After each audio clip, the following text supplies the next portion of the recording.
దేశవ్యాప్తంగా గ్రామీణ ఆర్థిక వ్యవస్థను, ఉపాధి రంగాలను సమూలంగా మార్చే దిశగా కేంద్ర ప్రభుత్వం సరికొత్త విప్లవాత్మక చట్టాన్ని అమల్లోకి తెచ్చింది. దశాబ్దాలుగా అమల్లో ఉన్న మహాత్మా గాంధీ జాతీయ గ్రామీణ ఉపాధి హామీ చట్టం పూర్తిగా రద్దయింది.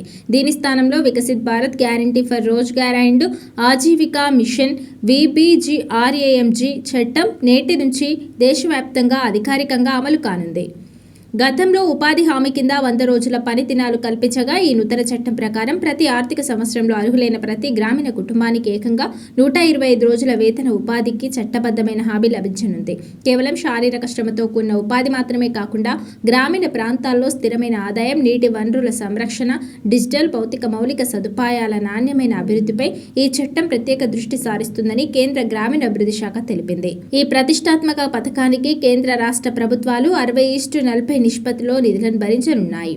ఈ నూతన చట్టం జాతీయ స్థాయి అధికారిక ప్రారంభోత్సవ కార్యక్రమాన్ని గురువారం ఆంధ్రప్రదేశ్లోని ప్రముఖ ఆధ్యాత్మిక నగరం తిరుపతిలో ఘనంగా నిర్వహించనున్నారు.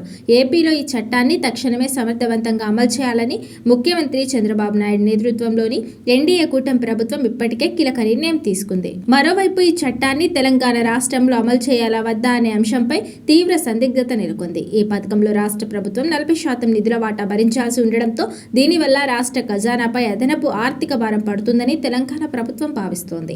ఈ నేపథ్యంలో గురువారం భేటీ కానున్న తెలంగాణ రాష్ట్ర మంత్రివర్గం ఈ VBGRAMG చట్టం అమలుపై చర్చించి తుది నిర్ణయం తీసుకోనుంది.